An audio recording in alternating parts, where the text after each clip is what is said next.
Hey mga Spart, kamusta kayo? At sa vlog ngayon mga Spart, pag-uusapan po natin ang mga dahilan kung bakit hindi agad nawawala ang pagmamahal ng isang lalaki.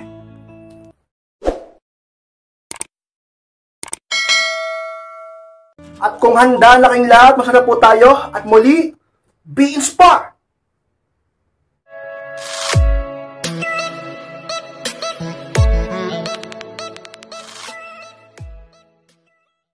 At ang unang dahilan kung bakit hindi agad nawawala ang pagmamahal ng isang lalaki sa iyo ay sapagkat napupunan mo ang pangangailangan niya. Yan ang unang dahilan kung bakit ang lalaki ay hanggang ngayon minamahal ka at pinapahalagahan ka. Alam niyo mga Spart, napakahalaga niyan. Dapat aware ka dyan at dapat ginagawa mo yan. Dapat ka-inspired, hindi mo yan pinababayaan. Dapat napupunan mo ang kanyang mga pangangailangan at sana ganun din siya sa iyo. Napupunan niya ang pangangailangan mo.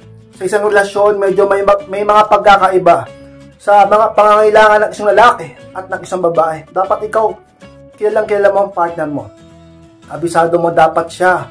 Dapat napupunan mo ang pangangailangan niya. Napakahalaga niyan. Dahil bilang isang tao, lalo na kapag tayo ay talagang nagmamahal, may mga inaasahan din tayo sa partner natin.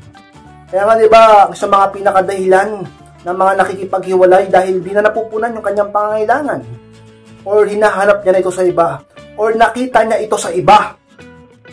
Kaya nga may mga nagloloko. May mga nangiiwan.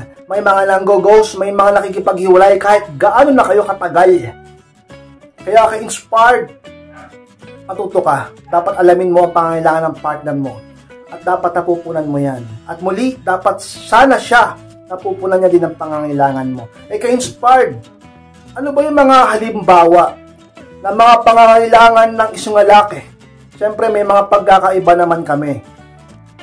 Pero sasabihin ko ngayon, yung sa tingin ko na isa sa mga pinaka-main na pangangailangan ng mga lalaki. Siyempre kailangan din namin ng panahon mo, ng oras nyo, ng lambing nyo, ng suporta nyo, ng labing-labing, lalo pag mag-asawa na kayo at nang sabihin nating tunay na pag-ibig mo at ng inyong katapatan. Isa lang yan sa mga main na pangangailangan ng mga lalaki ka-inspired. Marami pang iba. Dapat napupunan mo yan. Dahil sa magiging dahilan kung bakit ang pag-ibig niya sa iyo at ang kanyang pagmamahal ay manatili kahit pa hanggang ngayon. Para sa iyo, ka-inspired. At pangalawang dahilan mga ka-inspired kung bakit hindi agad nawawala ang pagmamahal ng isang lalaki sa iyo is dahil palagi kayo nagbabanding at nagde-date kahit minsan nagtatalo at nagkakainisan. Yan ang pangalawang dahilan kayo Spart.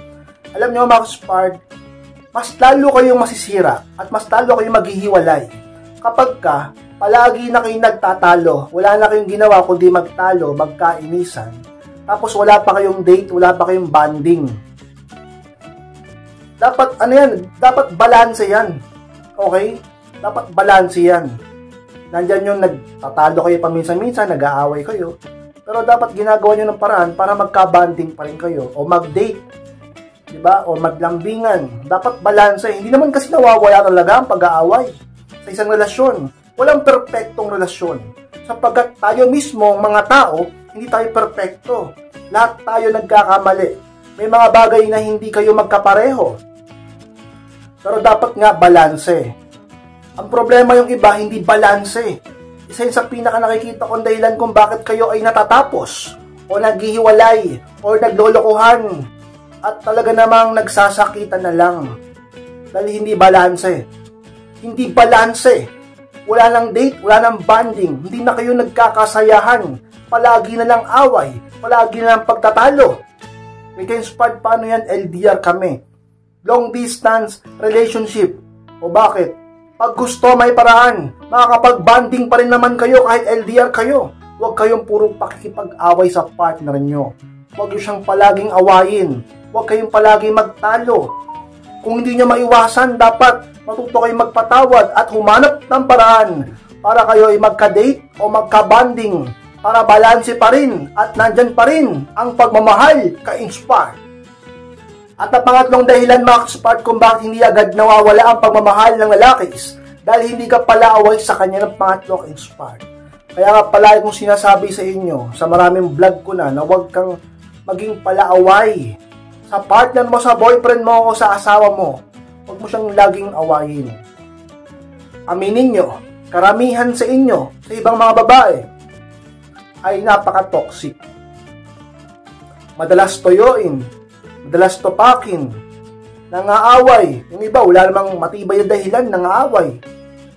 Tapos kapag nagsawa o yung lalaki o napuno, ubos yung pasensya, o nakakita ng mas mabait na babae, pinagpalit ka, iniwan ka, ngayon magsisisi ka, iiyak ka. At sabihin ng iba, ka-inspired, kung talagang mahal niya ako, dapat kahit ganon, manatili yan sa akin. Kung talagang tunay niya akong mahal, dapat mag-stay siya. Diba't ang tunay na pag-ibig ay matiisin? Oo, pero lahat ng bagay ay may limitasyon. Walang permanente, at lahat may hangganan. Kaya ayusin mo yung ugali mo. Huwag mo siyang palaging awayin. Tandaan mo, ang pagsisisi laging nasa huli. Unawain mo ang partner mo. Maging mapagpasensya ka sa kanya.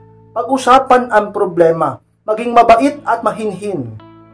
At matutong tumahimik at makinig. Ka-inspire sa isang mga sikreto upang ang isang lalaki hanggang ngayon ay mahalin ka. Dahilan kung bakit hanggang ngayon ay iniibig ka niya. Nandyan siya para sa iyo, ka-inspire.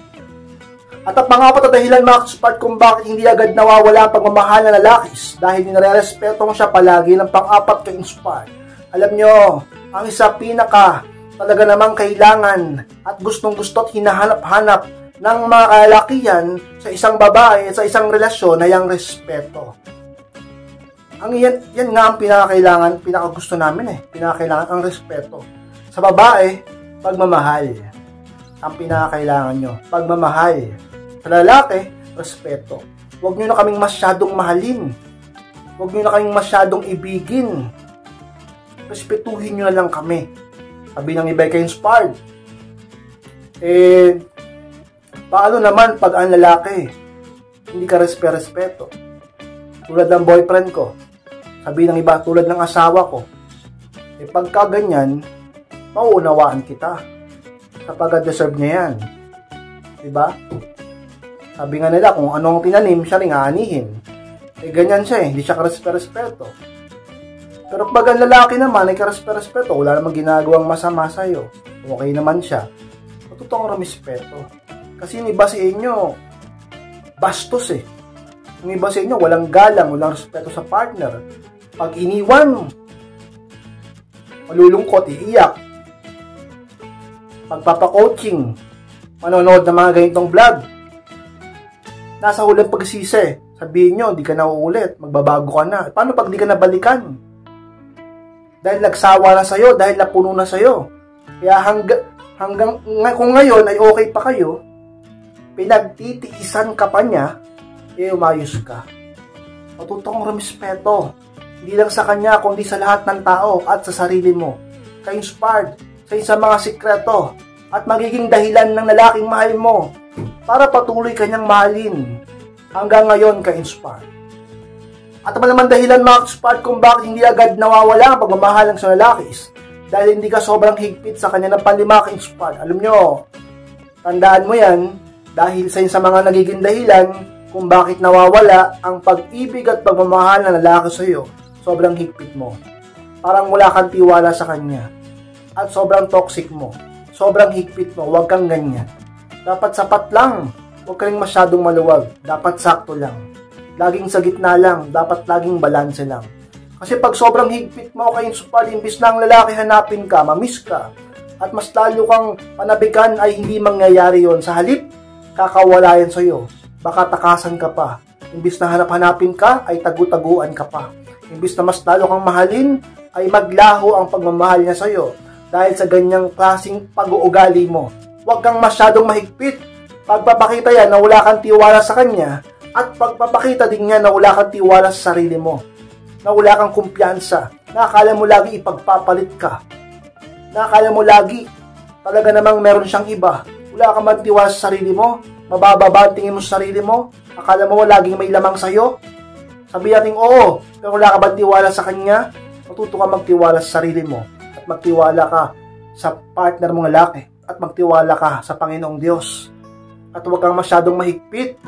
Ka-inspired. Sa mga talagang sumisira kapag sobrang higpit, nakakasakal. At kapag hindi ka ganyan, siguradong ang isang lalaki ay patuloy kang mamahalin, ka-inspire. At ang pangalan dahilan mga ka-inspire kung bakit hindi agad nawawala ang pagmamahal ng lalaki dahil hindi ka bigay todo sa kanya ng pang-anim ka-inspire. Alam nyo, kaya nga lagi ko sinasabi sa inyo, huwag kayong magmahal ng sobra. Huwag kang umibig ng sobra. Huwag mong ibigay ang lahat at magtira ka sa sarili mo. Huwag kang bigay todo sa kanya. Upang ang lalaki hindi lumaki ang ulo, hindi ma-spoiled, at hindi mo masyadong ma-validate, at hindi masyadong maging mayabang sa'yo, at laging matutong magpakumbaba sa'yo at magkaroon ng takot na baka iwan mo siya. Ganyan yan, ka-inspired. Pag pinakita mo na sobrang mahal mo siya, pag lagi mong pinapakita at pinapatunayan sa kanya na baliw ka sa kanya, lagi kang ikaw ang takot na mawala siya, lalaki ang ulo niyan. Talaga naman darating ang mga panahon na magiging low value ka sa isipan niya. Hindi ka niya papahalagahan ng totoo. At baka hindi siya maging tapat sa iyo dahil masyado siyang kampante at bilib sa sarili niya. Dahil sa pinaggagawa mo at pinaparamdam sa kanya na ganyan. Dapat sapat lang. Pag nagmahal ka, dapat sapat lang. Huwag pigilan mong damdahimin mo. Kaya mo yan, matanda ka na. Sabi ng iba kay inspired. Mahirap yan. Mahirap pigilan ang damdamin. Bakit? Bata ka pa ba? Wala ka bang utak? Wala ka bang karanasan? Wala ka bang control sa sarili mo? Masyado mo kasing pinaniniwala ang sarili mo na kaya ka laging dalhin ang emosyon mo. Kaya mong talunin ang emosyon mo sa pamamagitan ng isipan mo at ng pagtitiwala sa sarili mo at pagtitiwala sa Panginoon. Ka-inspired, hindi ka pa ba natututo? Ilan na ba naging boyfriend mo? Ilan na ba naging partner mo? Kaya dapat magmahal ka lang ng sapat. Matuto ka sa pagkakamali mo sa nakaraan o kaya naman sa pagkakamali ng ibang tao upang di mo na maranasan pa. Sa mga sikreto at dahilan kung bakit ang isang lalaki ay hindi agad nawawala o hindi nawawala ang pagmamahal sa iyo dahil palagi pa rin siyang may takot at di siya masyadong kampante sa iyo dahil pinapakita mong sapat lang ang pagmamahal mo. Hindi ka ganun katanga sa kanya at di ka baliw sa kanya, hindi ka bigay todo sa kanya. Palagi siyang mag-e-effort pa rin sa iyo at lagi ka pa rin niyang iisipin at mamahalin ka-inspired. So mga ka-inspired lang po, mas lamat po mga ka-inspired sa pagtapos ng vlog na ito. Kung kalimutan na mag-like, comment, and share na rin po upang makatulong din tayo sa iba. Sa mga di pa po nakasubscribe, subscribe na po mga ka-inspired at click na rin po notification bell upang maging update kayo pag may bago po akong uploads. Mga gusto magpa-coaching na magpa-advise, mas lang po kasi ng Facebook. And po yung profile picture ko at pakichat ako. Ako mismo magre-reply sa inyo. Maraming salamat mga ka-inspired. Mag-ingat kayong lahat. Mahal ko po kayo. At muli, be inspired!